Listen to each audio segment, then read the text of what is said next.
Is this the one and the only Tony Harnell? You know, I thought for a minute that I was in some kind of space, you know, that you guys couldn't reach me, like outer space. But I am here, yes.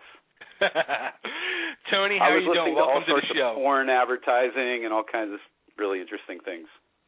You know what? Even like my partner, he sends me a text in the middle of the show. He goes, "What the hell is that?" I'm like, "It's one of the shows on the network." It's pretty interesting. How are you guys? Good. How are you doing? I'm doing good. Good. There's so much to talk to you about. I mean, and the first question I have to ask, I've been racking my brain. Now, I'm a big fan of yours from going way back in the day. I can't remember if this is true or not. If I remember correctly, did you play in a band in the Philadelphia area before TNT? I surely did. And its Precious name wasn't Metal, Shirley. Right? It was Precious Metal, right? It was. That was one of two, yeah. That was my second or third professional band. I was probably 18 or 19 when I was in that band. Yep. Now, was that with Jeff LeBar? It was not. It was with, let's see, who was in that band? One of the guys in that band was in a band that went on to be, let's see, White Fox, I believe, was the most well-known band that was produced from that lineup, yeah. But we were all sort of, you know, we were in the same circuit as Cinderella, which was at the time, they had Tom and oh, my brain is completely farting at the moment, but Tom and Eric, and the guys from Britney Fox. Eric. Tom and Eric had a band called Saints in Hell, and we were touring. We were playing a lot of shows with those guys. And anyway, we were all kicking Tangier. They were around. Dead End Kids, a few bands down there. Yeah, Dead End Kids, they were like the band that like set the tone for everybody in this area, it seemed. They were amazing, and it's so sad that they never actually saw the light of day, really, for the general public, because as Cinderella's, you know, good friends, great band, a lot of the stuff that they were doing with the spinning of the guitars and, you know, all that stuff, Dead End Kids were doing, I don't even know how far back, probably late 70s, early 80s, you know. So yeah, that's wild. I mean, I was a kid at the time. I was a teenager growing up, and yeah, I naturally thought you would see Cinderella spinning the guitar. And actually, the first ones I saw do that was the band Tease, and then I saw Cinderella at the Empire. I was like, wow, the whole guitar spinning thing. And then people were like, oh no, they stole that from the Dead End Kids. I was like, what? Who? What? Yeah, it was a pretty cool time. You know, I was pretty honored to be. I started actually. I was recruited when I was 17 to go down to that part of the world from New York by a couple guys in New York who heard me in a different band, and I hadn't even played one live show yet. And had just quit college, and went to audition for this band, and this guy remembered me, and he ended up pulling me down to a band in Philadelphia, and that was called Castleton, which is a horrible name, but we played a lot, and that's how I kind of got my feet wet, you know, literally getting thrown into a circuit where you would load into a club and you'd play like, you know, 4 nights a week. In 1 week, you'd play the same place. Wow. And then you'd move to another club and so on. That was the way the circuit worked in South Jersey and Philadelphia back then. And this was probably, 1980, 81. Yeah. I was too young to play, something we had to lie about my age. Now, did you have any vocal training or anything? Not at that time. I kind of figured out how to sing on my own. My mother was an opera singer, and I was just listening to a lot of the stuff that I liked, which was, you know, everything from when I got into hard rock, it was probably through Zeppelin, Aerosmith, and then I ended up a friend of mine gave me a Judas Priest record, and that sort of really rocked my my universe. And you know, you have to understand a kid coming from a world where, you know, his mother was an opera singer, hearing Rob Halford for the first time, there was sort of this odd connection, you know, between what I had been hearing, even though I grew up on a lot of pop music, and of course my mother was very, very much into the Beatles and anything that was going on that was big big and popular. So Eagles and Beatles and Elton John and David Bowie and all that stuff was getting played. But hearing Rob Halford for the first time coming from an operatic household was life-changing. And that was probably the first time that I sort of thought, this would be fun, to do. And that kind of was the trigger that sort of pulled me into thinking about doing it seriously. And then I spent basically all my time when I had my first car when I was 16 with my 8-track player in the car. I spent pretty much every moment in that car trying to figure out how to sing those high notes until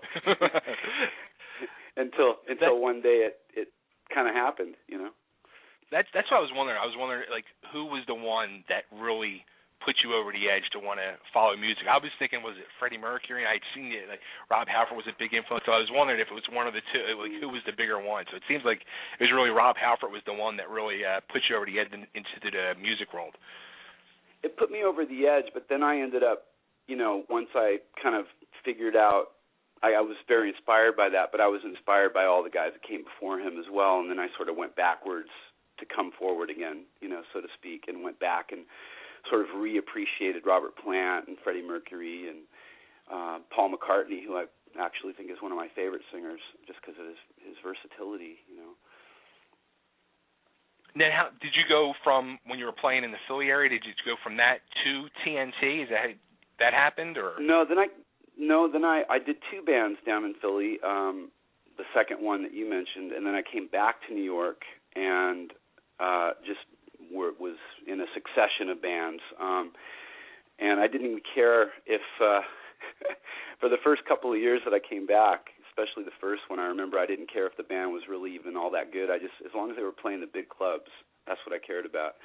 And I had a very strong purpose, and that was just to be seen and heard and try to just get somewhere really fast.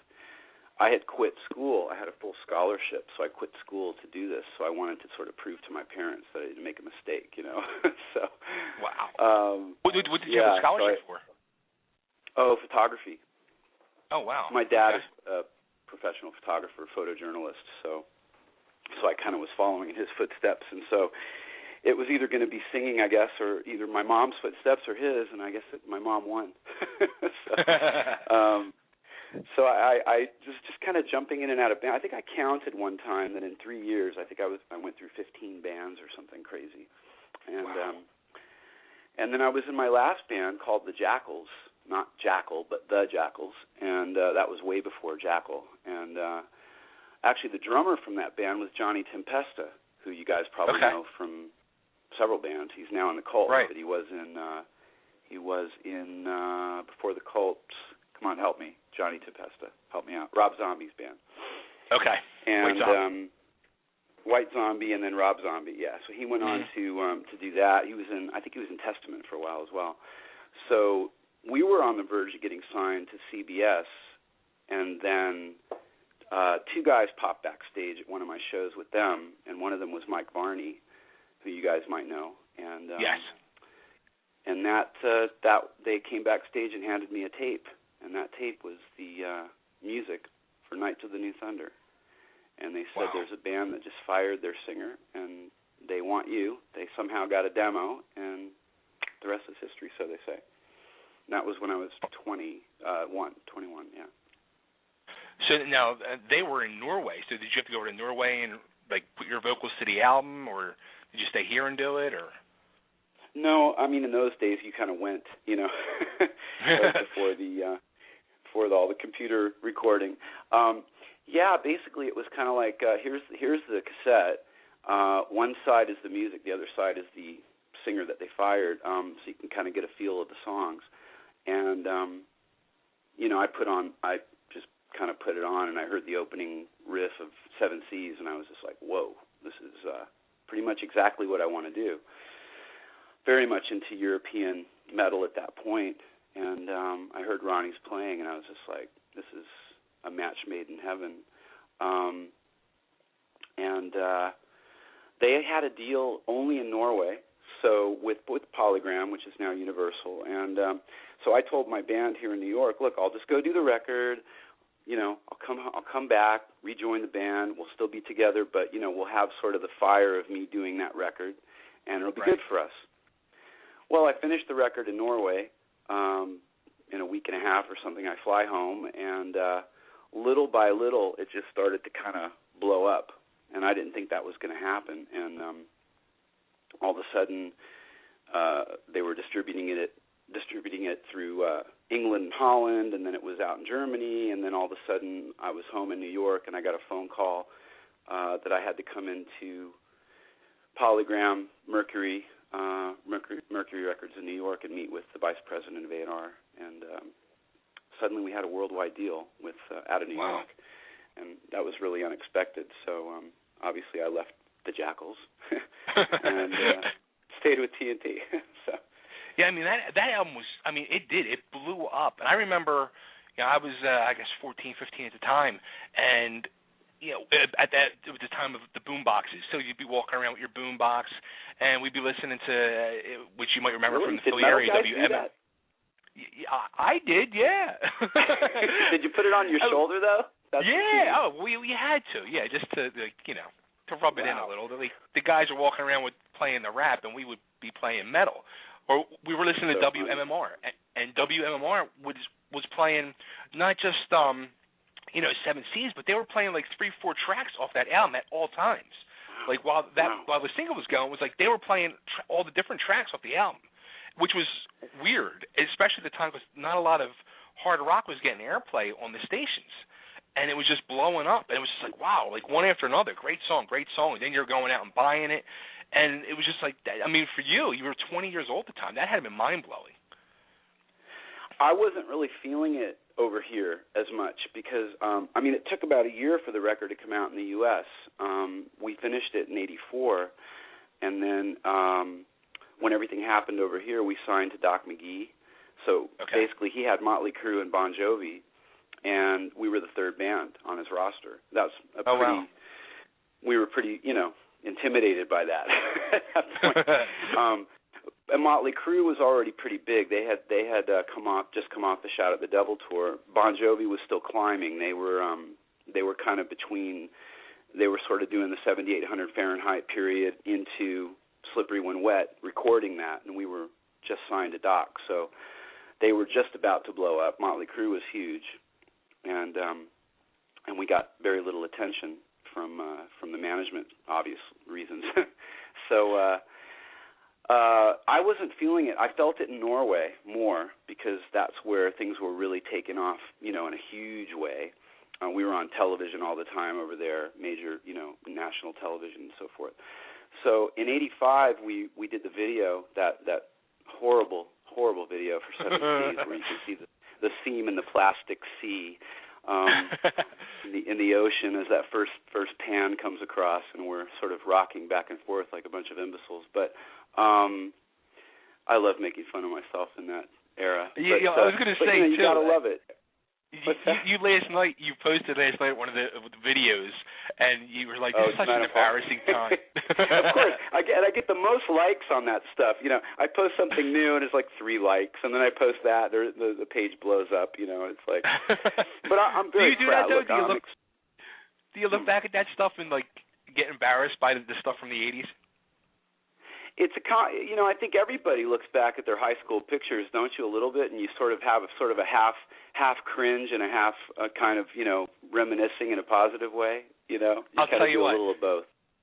I'm going to give you a laugh. I'm coming when you come to play King of Prussia in the end of the month, the free show. Yeah. I'm coming, right? I'm going to bring my high school picture. I wanted to be Tommy Kiefer so bad. I was the little chubby kid that looked like from the Twisted Sister I Want to Rock video, but I had the blonde streak down the side like Tommy Kiefer. Mm-hmm. Embarrassing. I'm going to show you the picture. That's awesome. Look, I see where everybody's coming from. And what I always say to people is I'm extremely proud of what I've accomplished. I think that we were.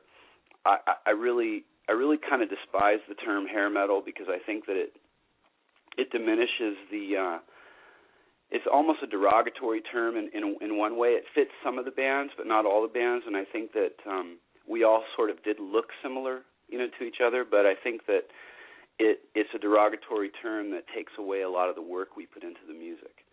And that's probably the thing I dislike about it the most, is it focuses on the hair, or the fashion or whatever. And we were a really hard-working band. I mean, Ronnie and I would sit for hours and work on the music and the songs, and and the recordings. We were very, very, very serious about what we were doing, and so I'm really proud of it. And I think we were a good band, and I think a lot of bands that got bigger than us afterwards took a lot from us. Whether it be a lot of bands I'm friends with. Probably shouldn't mention, but there were quite a few bands that came after us that I liked the guys a lot. That some of them were very open about stealing little things from us, and some of them weren't. But I think we were relatively early on in the. If you think about say 1984, 85 versus even 3 or 4 years later, towards 89 or 90, when there was that last sort of slew of signings, and that last breath of hair metal, if you want to call it that, or melodic pop rock or whatever the heck it was. When all that happened, I think that you could sort of hear a lot of TNT in a lot of those bands. So I'm very proud of what we did, and I think we sort of combined a few different styles together that nobody had really quite done the same way before that. Do you think? In other words, I think we were very melodic, but I think we were a little bit more metal than some of the bands that were as poppy as we were, and right. That was sort of a combination of Ronnie's attack on his guitar and his tone, which was very metal, and throwing in my Halford-esque, I guess, or whatever you want to call it, screams or high notes or whatever. And I think the combination of that was very sort of metal. And we were a band that probably could have gone more in the direction of Priest or Queensryche or, Maiden or something like that, and we just chose to sort of ride that line a little bit in the middle. Do you think, like you mentioned it earlier, like when you were with Doc McGee, you guys were like the third band, and you kind of felt third like wheel. Third, yeah. Do you think, after the Tell No Tales CD came out, I remember just like, these guys are going to blow up. They're going to blow up. And as a matter of fact, I've been racking my brain all week. I saw you guys play the Tower Theater, and I can't remember who you guys opened for. Twisted Sister and Great White. It was that, okay. So yeah, I was just like, these guys are going to blow up, and you had a lot of success with that album. And then when you came back with the next album, with Intuition, it was just like it fizzled and these just went away. So do you think it was like time management? You didn't ask me why. Well, I mean, it was a very successful tour. The Intuition tour was the first tour that we did without anybody. So we started in California. We filmed. I remember I think we did Tonight I'm Falling in New York.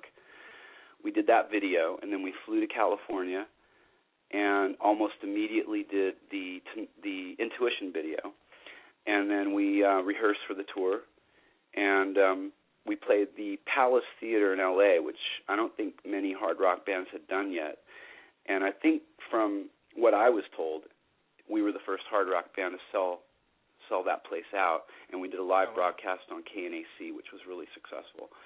And then we went through the whole country, and we played clubs of various sizes, and we ended up in New York, and we played Lemoore East, sold that out, and then did Studio One in New Jersey and sold that out, and then that was kind of it. Fizzle is a weird word because for us, it was a really successful tour, even though it was clubs. We were breaking attendance records everywhere. I remember in Chicago there was a riot. We were being literally chased by mobsters out of the parking lot. And so there was there were a lot of really interesting incidences on that tour. And then we get a phone call towards the end of that tour from our manager saying that our album was in the top 10 on the pop charts in Japan, and that they had booked a tour of 10,000-seat arenas that had sold out in 30 minutes. And we were like, whoa, this is crazy, So we came off that tour, and we, were preparing to go to Japan, and we didn't know what was waiting for us there. And so we left this thing feeling a little disappointed that we didn't that the label didn't support us enough to kind of jump onto a bigger tour, which we could have easily done, because Intuition sold at least as much as Tell No Tales did in America. Right. And then we arrived at the airport in Japan, and it was kind of like the Beatles, you know. It was like fans at the airport and people following us all over Tokyo and craziness everywhere. And we're like, what is going on, you know? Somebody told me about 2 years ago that the only artist that sold more records than us is probably not true. I'm sure it isn't.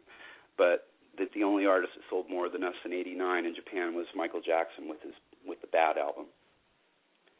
I'm sure that's got to be absolutely untrue. Otherwise, I'd be living in a much bigger house right now. But no, like this is something that's really I've wondered for years, and whenever I get a chance to have an interview like this, I have to ask this question: why do you think that is? Like, why do you think like over in Japan and Europe, bands like TNT are still welcomed with open arms, and still to this day can probably play 10, 15,000 seat arenas, and then if they come here to the States, they're playing to 100, 200 people?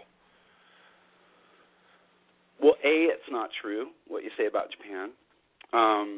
Even back in that day, among all the bands, it's kind of a joke, right? You know, we're big in Japan, you know. Right. But we really were big. We were actually we didn't really even understand it till we got there. And I have friends that went over and did tours and so forth. But we really were, I guess, very successful there. I don't think that if we went back to Japan now that we would be playing, like you said, 10,000 seaters like we did back then. But we could have a Spinal Tap moment. You never know. But I do think Americans are more fickle with fashion and with styles and so forth, and I think that's probably why,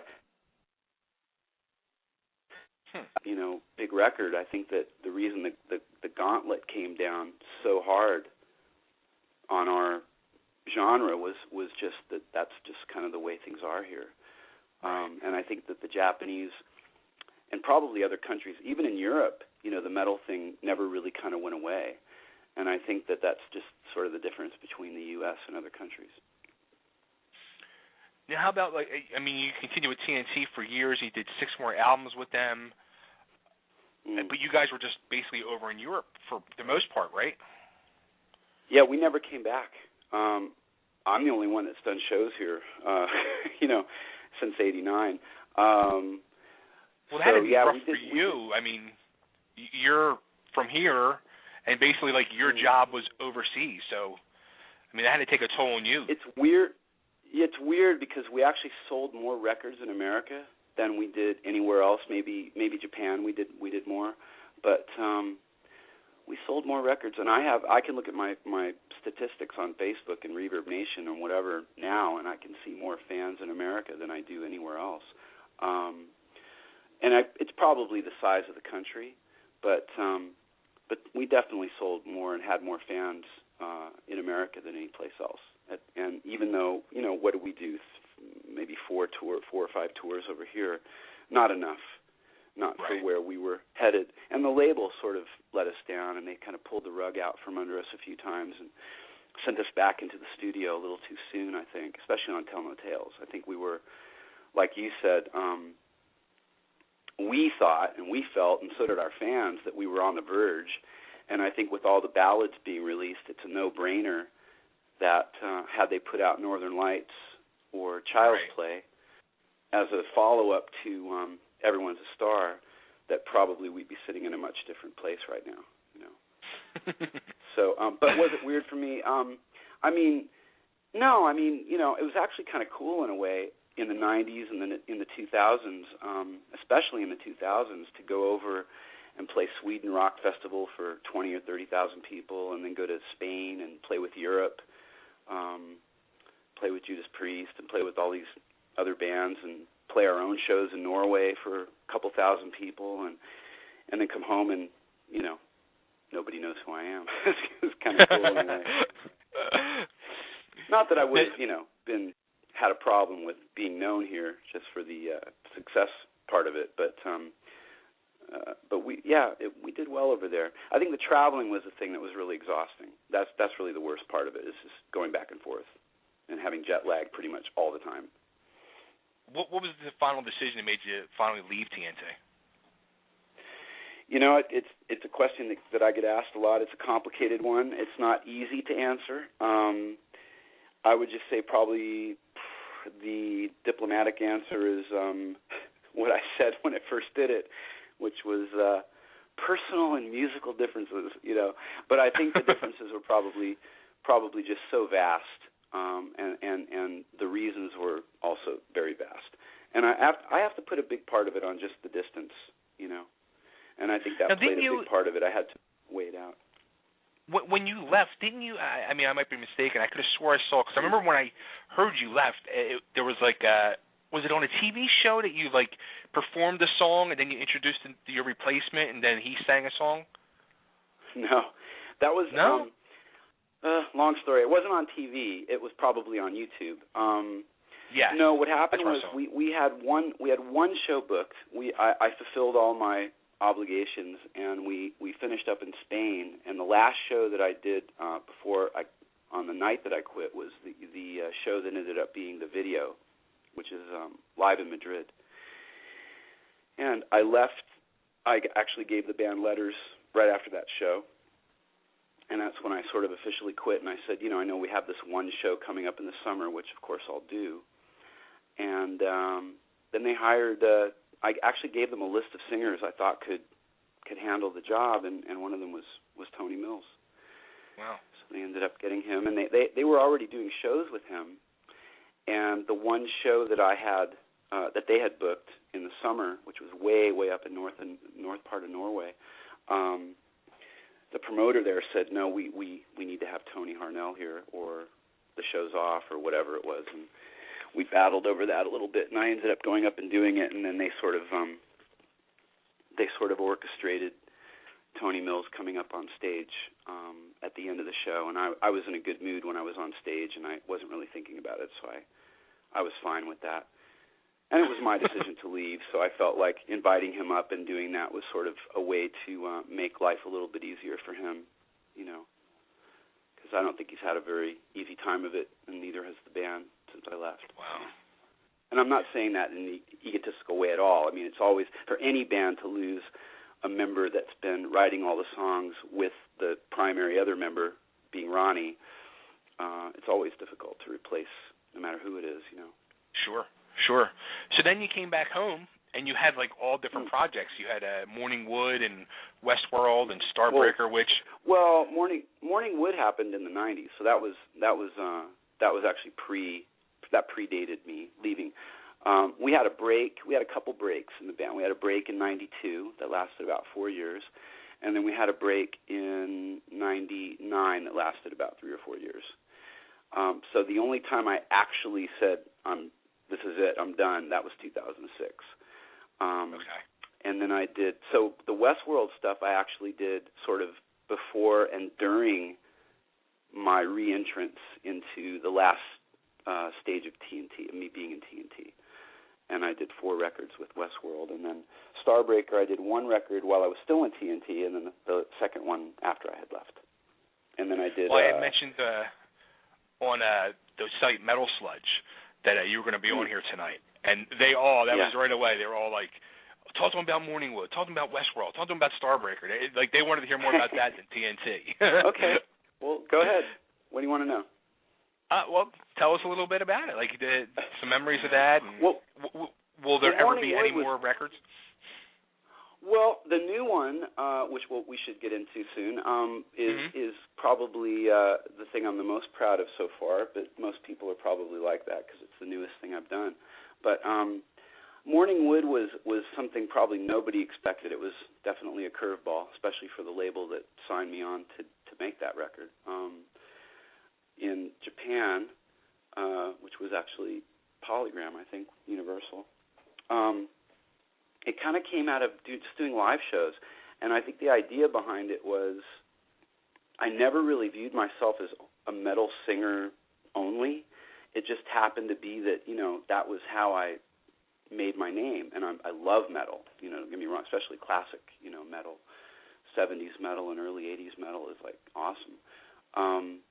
But I think that when I did the Morning Wood album, it was a result of coming out of TNT and feeling a really strong desire to just make a statement. And it was probably the dumbest career move I ever could have made, in terms of, money and what the fans wanted. I was being offered a lot of money to do sort of an extension of TNT, especially in Japan.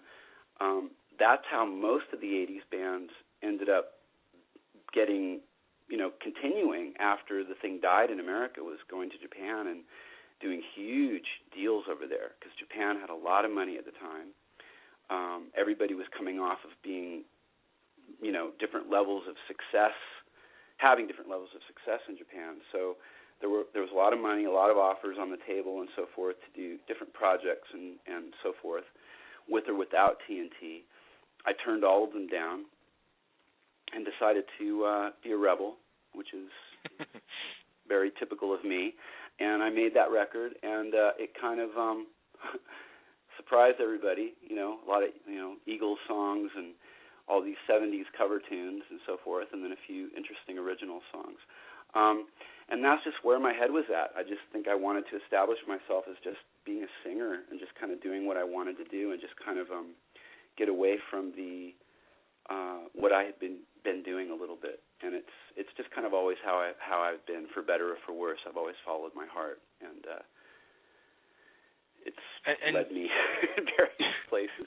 And then Westworld.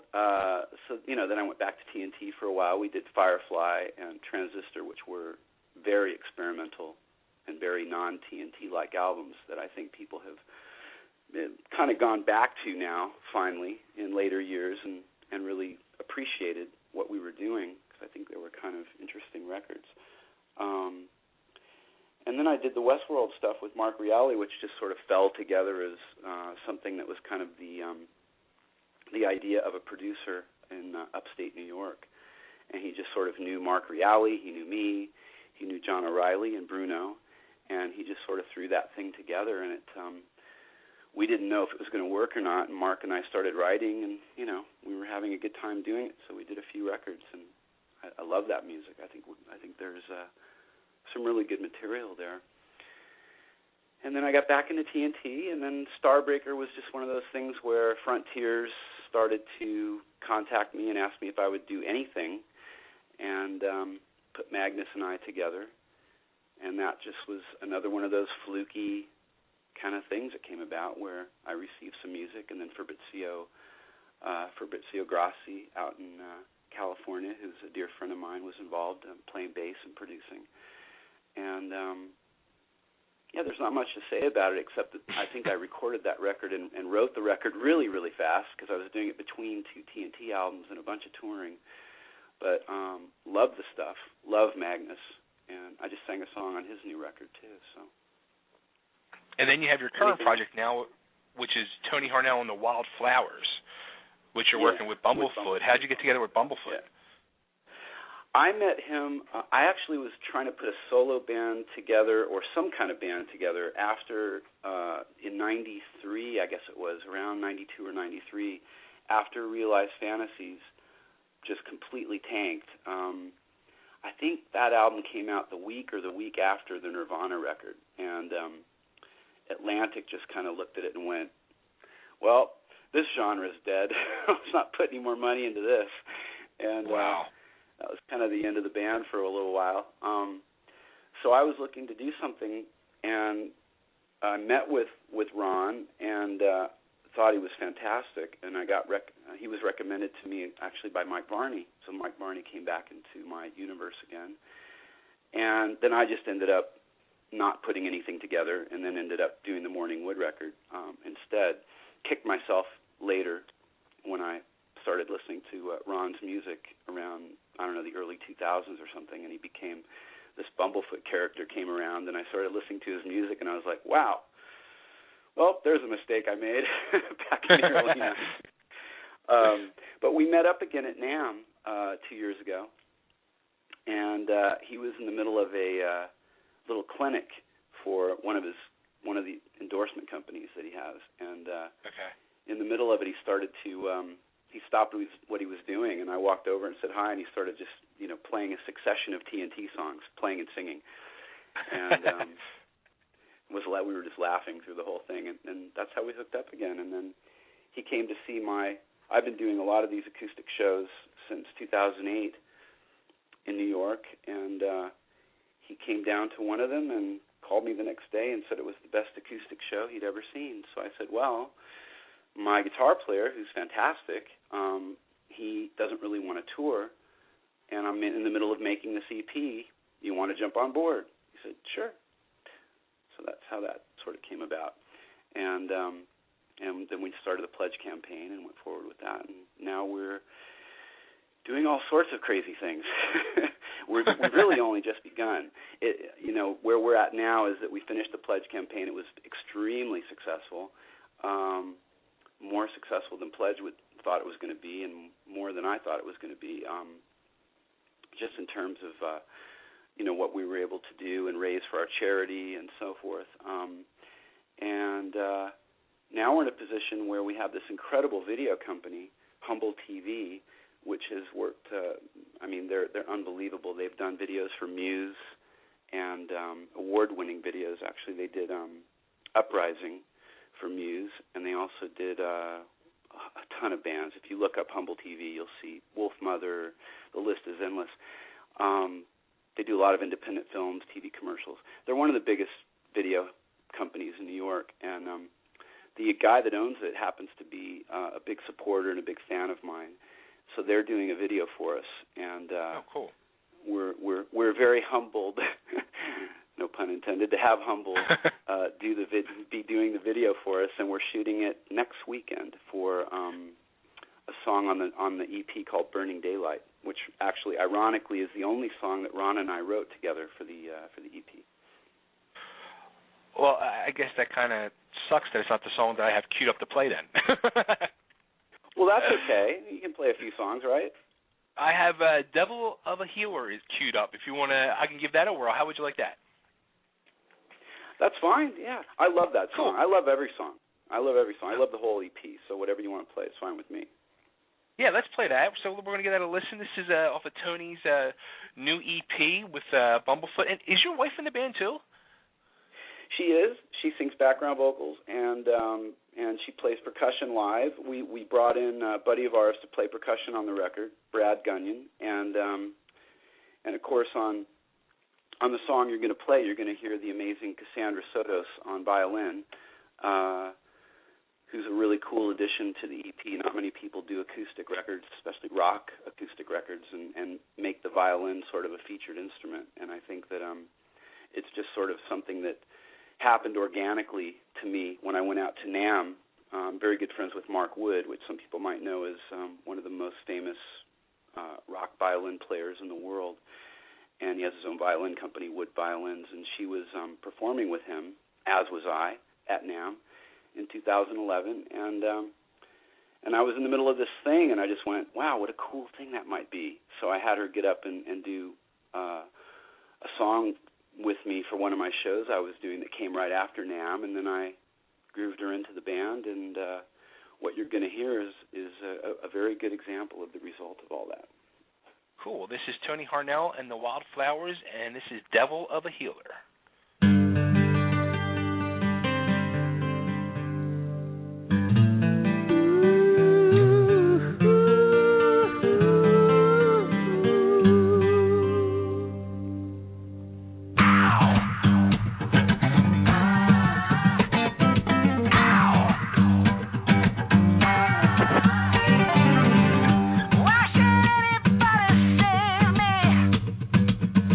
Where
says she's gonna save me.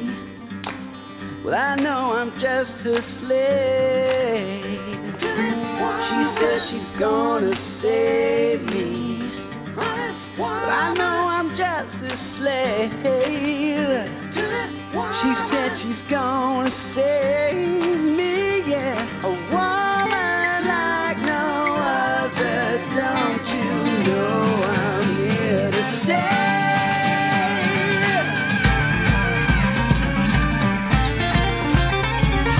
Love is my only drug, and she is my healer.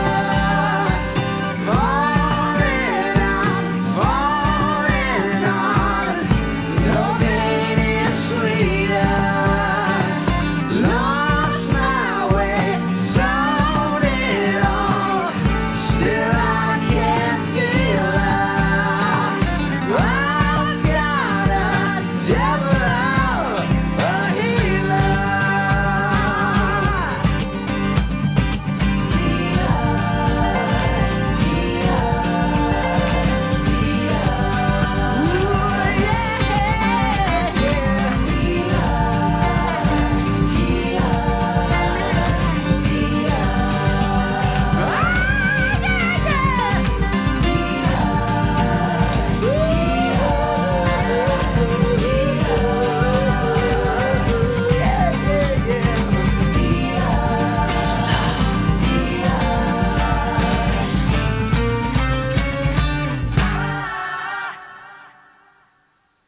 All right, that was Tony Harnell and the Wildflowers, Devil of a Healer.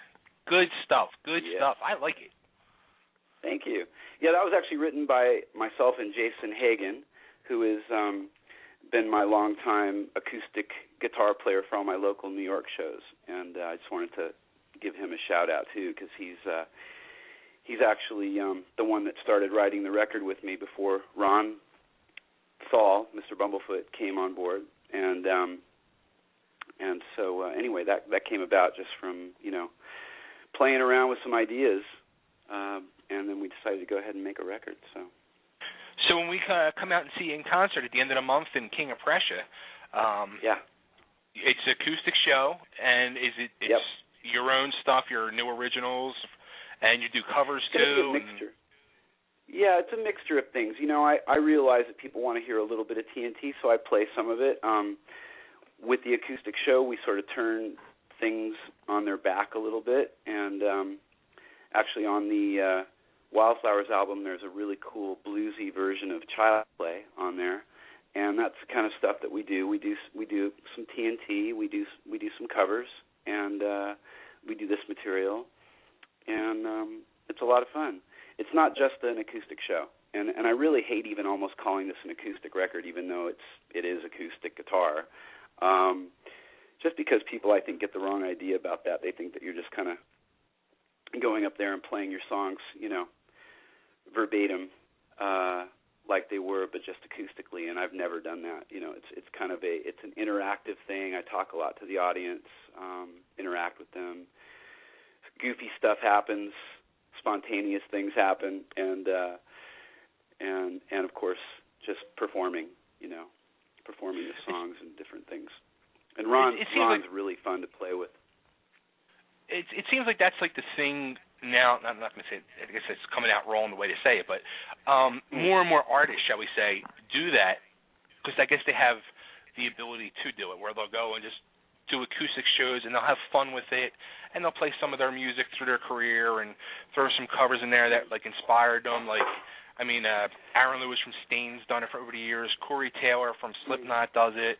And they just, I'll sit and watch a lot of that stuff on YouTube. It just looks like just that, like fun shows, like really good stuff. And you see another side of their talent that you're not expecting. That's very true, and I think that there's a few of us out there that can really go and pull that off. And I don't mean that to sound in any way pretentious or egotistical. It's just not everybody can get away with it. And I think that for me, I came from a completely different place in wanting to do that. My desire and intention was I came out of TNT, and I have a lot of friends in New York that are sort of in the indie alternate alternative singer-songwriter rock or whatever, folk circuit, and they're playing a lot of these very hip, cool clubs around New York City.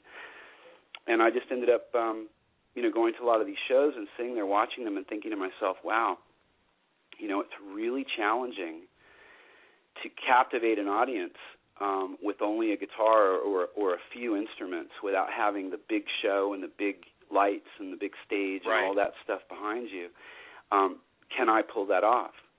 And I've done it before, and I did it with Morning Wood and so forth, but I really wanted to dig in and really get in there and do it. So I dedicated several years to doing that, and it's an art form.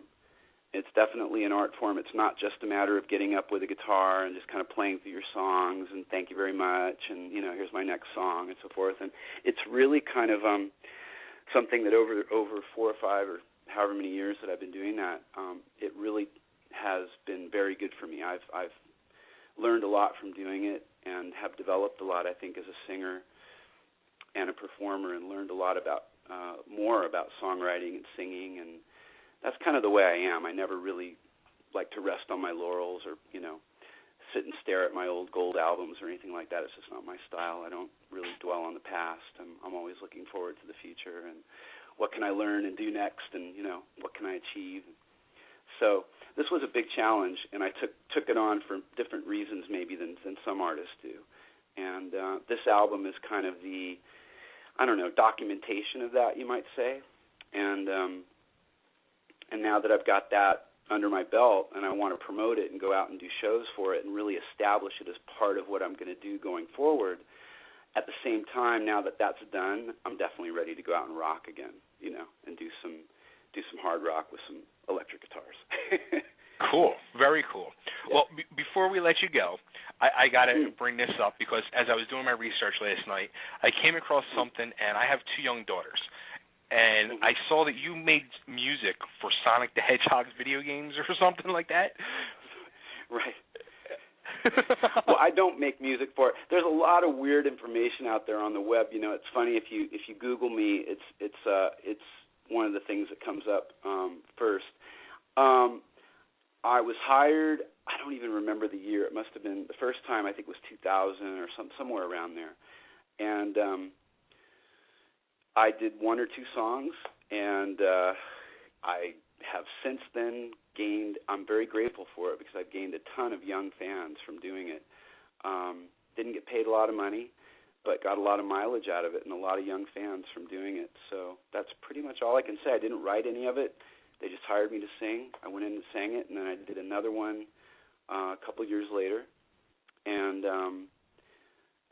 Ted Poley, of course, was involved in that as well, and he's a friend of mine.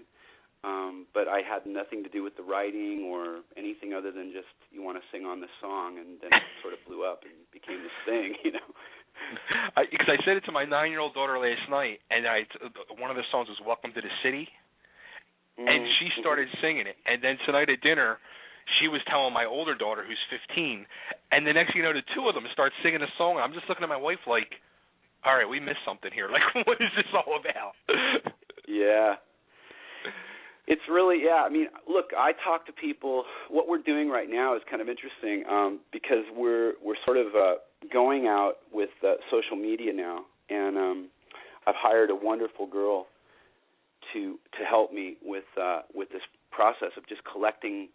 I hate to put it this way, but collecting and finding all my fans. Right. A lot of people just sort of lost touch after the 80s. And I think a lot of people lost touch with this kind of music in general. And people don't realize I've recorded more music since the end of that era than I did during that era.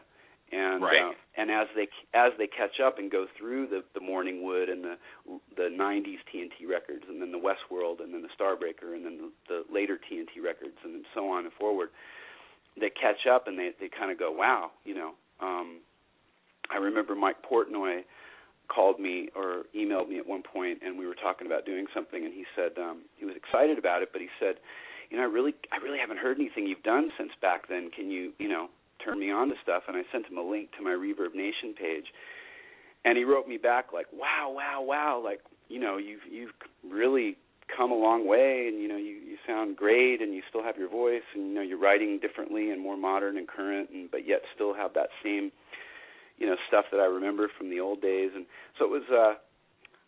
I've just realized that a lot of people just haven't heard most of what I've done, and so what I consider to be the bulk of my music and the bulk of my growth has taken place from, say, 92 through today, and most people that remember me only know either 10,000 Lovers or Seven Seas or Intuition, right, which is totally fine, but I encourage everybody to catch up because there's a lot of good stuff, Get with the Tony Harnell Times, and you can do that. You can go to his Reverb Nation page. There's a ton of music on there. I was listening all week to a bunch of the stuff. You can also find him on Facebook at Tony Harnell. You can also find him on Twitter at Tony Harnell. Yep. Search the wide world web. And TonyHarnell.com, of course, the website, which is still under construction. But if you go there, there's a splash page which leads to everywhere. So it's sort of, and I'm about to launch a new merch store, which I'm really excited about, through Tin Man, which is an awesome company out of San Francisco. And I have some amazing new T-shirts and all sorts of cool things they're making for me. And the CD is available right now on CD Baby and on iTunes, and pretty much any place where you can download something or, do that kind of thing. And my merch store will have everything as well. Cool. And June 30th, if you're in the Philadelphia area, at the Upper Merion Township concert series, it's a free concert. So you get to come see Tony and Bumblefoot and his wife, and they're going to be playing all their lovely tunes for us, and you can't beat it. It's a night out, and it's free. There's no excuse not to be there. That's right. There is no excuse, actually, and we'll be there. So it's a lot of fun. I did that about 4 years ago. I don't remember exactly when it was, but they're awesome. It's very, very fun. It's comfortable. The sound is great. And if you're down in that area, please come and please say hi. We will be talking to people and signing stuff after the show, so please do that. And cool. We're looking at other shows coming after that in the future. So just keep your eyes open and your ears open. Sounds good. Tony, thank you so much for tonight. It's been great talking to you, Thank you. I'll see you at the end of the month in King of Prussia. Awesome. Thanks, guys. No problem. Everybody. Take care, Tony. Okay, bye. See ya. Tony Harnell, everybody, from TNT, Tony Harnell and the Wildflowers. Tony Harnell. Legend. He is. He's a true legend. If you have not heard his other stuff from the TNT days, and like he said, the projects he did over the years, Morningwood, Westworld, Starbreaker, get with the times. Go on his Reverb Nation page. You can listen for free. There's like 30-plus tunes on there. It's good stuff. Wow. It's Frank, funny how I think disappear during some of these interviews, but I'll tell you, man, you two had such chemistry going during that interview. I was basically monitoring the websites and tweeting out, and I just thought it would be a shame to break up what was going on there, Bay. I got to say that was a great interview. I was just sitting there enjoying it and marking out. So, I didn't disappear, people. I just when something's going well, it's best to just sit back and let it flow. Like last week when someone called in and we were talking wrestling, Bay kind of just sat back and let me take the reins on that one. Same thing with music, man. You just had all the questions. You had all the questions, baby, and it was a great interview. I think if you missed it, man, that's definitely one you want to hear, and it was just interesting to hear the whole side of it. And I always find it interesting that especially when someone goes overseas like that. And it's like, of all places, Norway. It's amazing. That had to be tough. Especially, well, you figure he was 20 years old when that all started to really come together. I mean, to be a 20-year-old kid doing it, you're a kid. I don't care what you say at 20 years old. Legally, you're an adult, but you're still a kid.